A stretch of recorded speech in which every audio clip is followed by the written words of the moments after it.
Time now for the Sunday Roundtable here on OTR. We're joined this morning by Democratic political analyst Marianne Marsh and Republican political analyst Rob Gray. All right, guys, you just heard Annissa Essaibi-George. We're, what, a couple of weeks away from the election. Did she move the numbers? There's plenty of time to move the numbers, right? There's 16 days. There's 16 days. And for Annissa Essaibi-George to win, can you overcome 10 points? Yes. 20 points? Yes. In 16 days, absolutely. 32, you have to completely upend this race. She started in the debate last week where she went after Michelle Wu. She has to do that 24/7, not only herself, her ads, events, surrogates. Michelle Wu has to make a gargantuan mistake.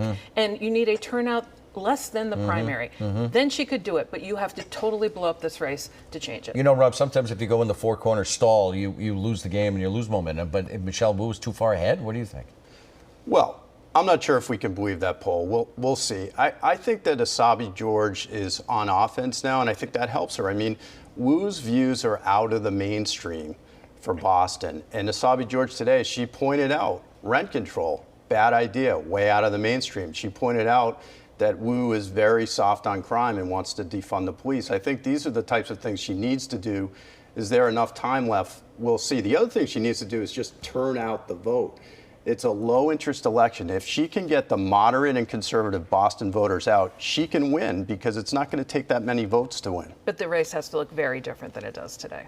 Yeah, I mean, she's got to do a lot in the debate. She's up with advertising now. I think that advertising is going to have to get even more pointed because you have to convince soft Wu voters and undecided voters that Wu would be bad news for Boston. You have to tear Wu down. Absolutely, absolutely. So one of the questions that we talked to Annissa Essaibi-George with, I'm stumbling over myself here, was about vaccines. Acting Mayor Kim Janey says after threatening unpaid leave, she is now down to about 600 workers not complying with her vaccine or testing mandate.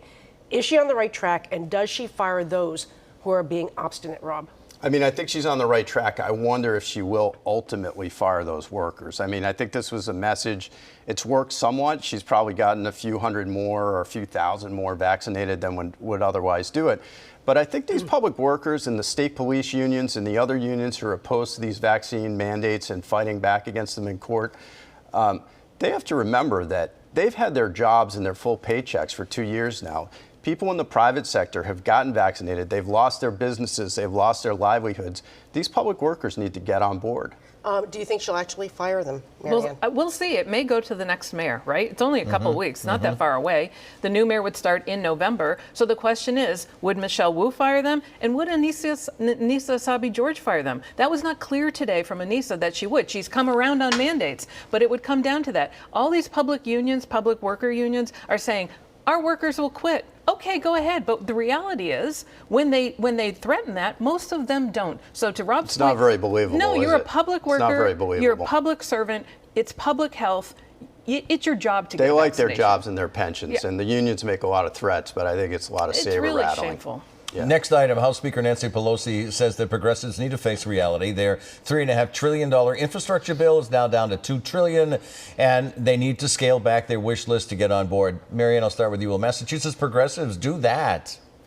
The only one in the delegation who might not go along with this is Ayanna Pressley.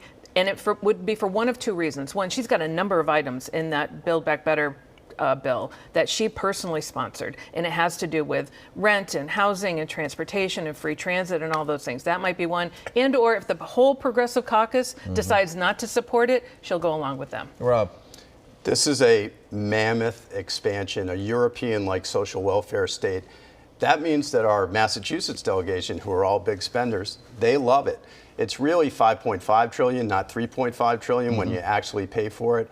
I agree with Marianne that Ayanna Pressley is bound to vote against it, but I think the others, if Richie Neal falls in line, the others will fall in line. Yeah, all the rest are with her. So, mass mandates. Hopkinton is about to lift its mass mandate. At the high school, they're going to pick it up at the high school for the 80% of its teachers and students who are vaccinated, the mask mandate. So, Rob, let me start with you. Is that a right move that they would do that? Does it encourage a trend among other communities? Listen, we have to turn the corner at some point. Hopkinton knows that they have the right ventilation, they made the upgrades for air exchange to do it.